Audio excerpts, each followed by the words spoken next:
सुहाग रात के दिन दुल्हा ने दुल्हन की आंखों में किस करते हुए बोला कि तुम्हारी आंखें मोहब्बत की किताबें हैं।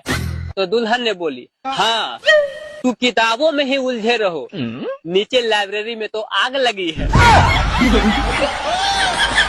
बताओ वैसी क्या चीज है जिसके पीछे हम हमेशा जी लगाते हैं, बिना जी लगाए हम उसको कभी बोल ही नहीं सकते।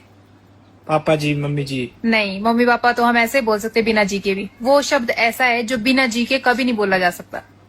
शिव जी। नहीं, वो हम शिव भी बोल सकते हैं। पता नहीं। आप बताओ।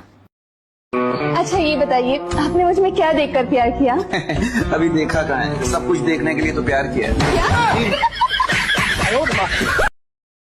एक्सक्यूज मी, बोलिए। आपको कैसी बीवी चाहिए, गोरी या काली? गोरी रहेगी तो भी दिक्कत है और काली रहेगी तो भी दिक्कत है। वो क्यों? क्योंकि काली रहेगी तो गांव वाले ताना मारेंगे और गोरी रहेगी तो मोहल्ले वाले लाइन मारेंगे।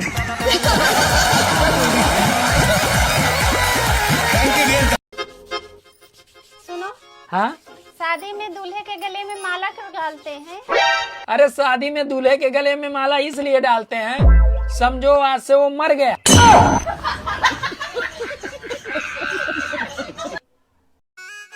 आज वैलेंटाइन डे है, तो आज के दिन अपनी गर्लफ्रेंड से उतना ही प्यार करना कि उसको अचार न खाना पड़े।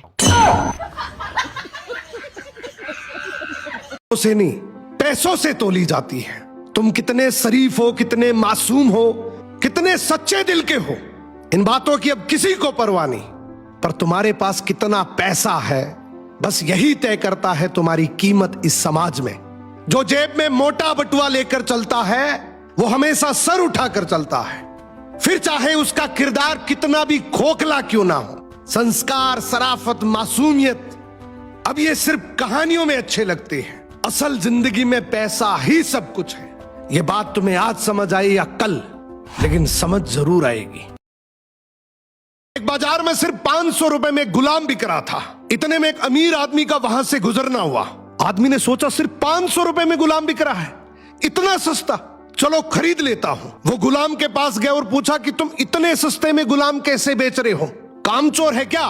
गुलाम का मालिक बोला, बिल्कुल कामचोर नहीं है, बहुत मेहनती है, सारी खूबियां हैं, बस इसमें एक ऐब है, ये कभी कभी चुगली कर देता है। आदमी ने मन ही मन सोचा कि घर में मैं और मेरी बीवी तो है, अगर ये चुगली करेगा भी तो किससे करेगा, खरीद लेता हूं। खरीद कर गुलाम को घर ले आया। कुछ दिनों तक तो गुलाम ने बहुत अच्छे से काम किया, लेकिन फिर एक दिन उसे चुगली का कीड़ा काटा।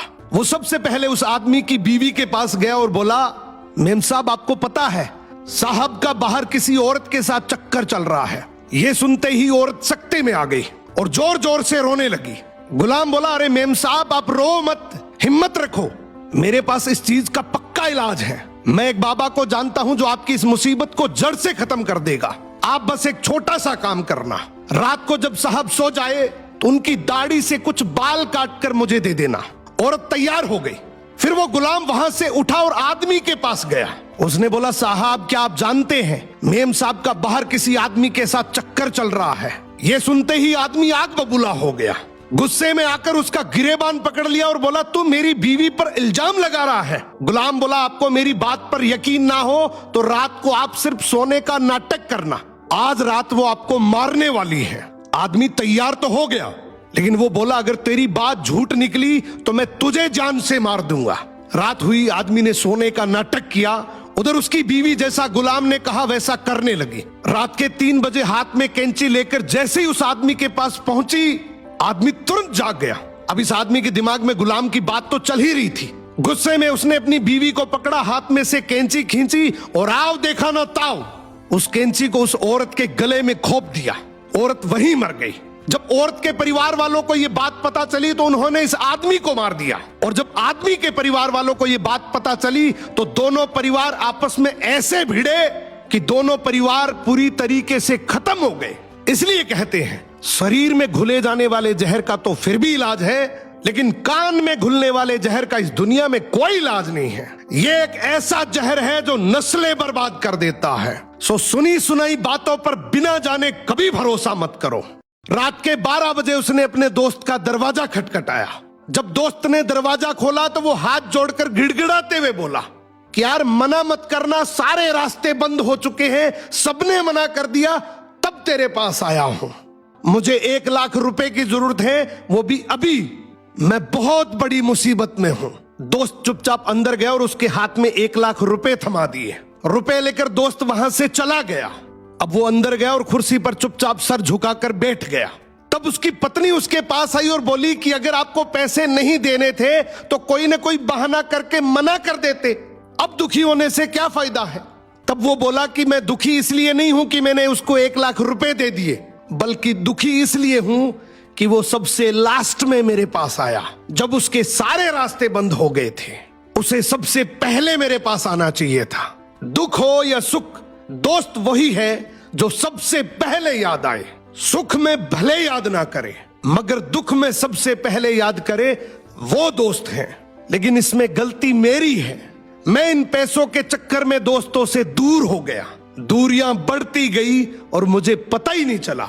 दोस्तों, इस कहानी का सिंपल सा मतलब है कि अपने दोस्तों से जुड़े रहिए, उनके काम आते रहिए, ताकि उनको जब दुख पड़े तो सबसे पहले आप याद आए।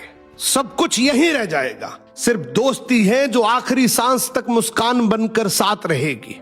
ये रील ऐसे दोस्त को टेक करो जिसको बुरे से बुरे समय में सबसे पहले आपकी याद आए।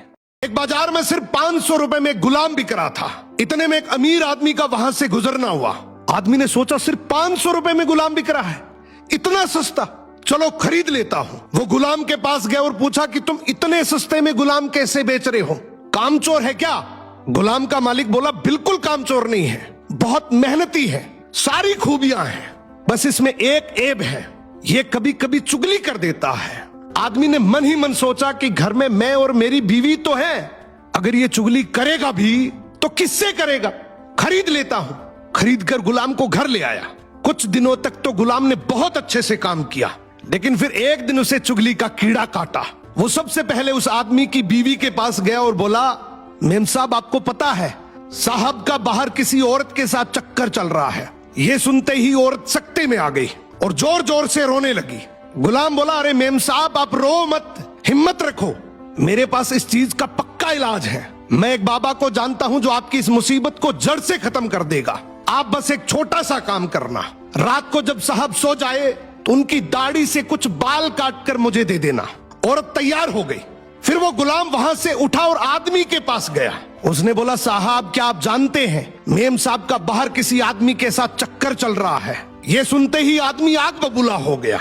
गुस्से में आकर उसका गिरेबान पकड़ लिया और बोला, तू मेरी बीवी पर इल्जाम लगा रहा है। गुलाम बोला, आपको मेरी बात पर यकीन ना हो तो रात को आप सिर्फ सोने का नाटक करना, आज रात वो आपको मारने वाली है। आदमी तैयार तो हो गया, लेकिन वो बोला, अगर तेरी बात झूठ निकली तो मैं तुझे जान से मार दूंगा। रात हुई, आदमी ने सोने का नाटक किया।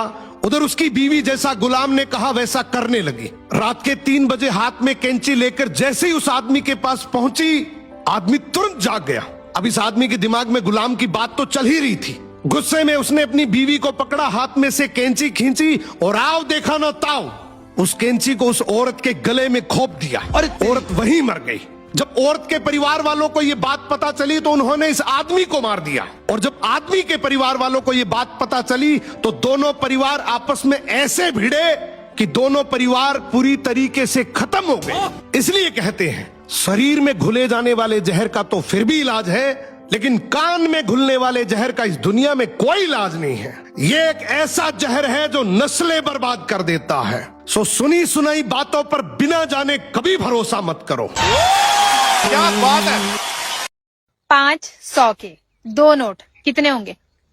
500 के 2 नोट? हाँ। 1000। गलत। 500 के 2 नोट 1000 ही हुए? गलत।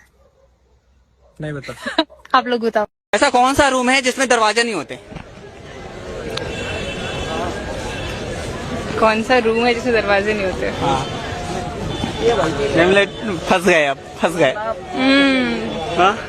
बुलंद दरवाजा। हाँ, बुलंद दरवाजा। बुलंद दरवाजा? नहीं नहीं नहीं। मटर और टमाटर को छोड़ के एक सब्जी का नाम बताओ जिसके लास्ट में टर आता है। मटर और टमाटर को छोड़ के? मटर, 2 ही तो सब्जी है जिसमें टर आता है, और तो सब में लू ला ली आता है, एक सब्जी में आता है। बताइए 77, 78 और 69 में सबसे बड़ा अंक कौन सा है? 77, 78, 69 में सबसे बड़ा अंक हाँ तुरंत बताइए। 69। गलत है। कैसे?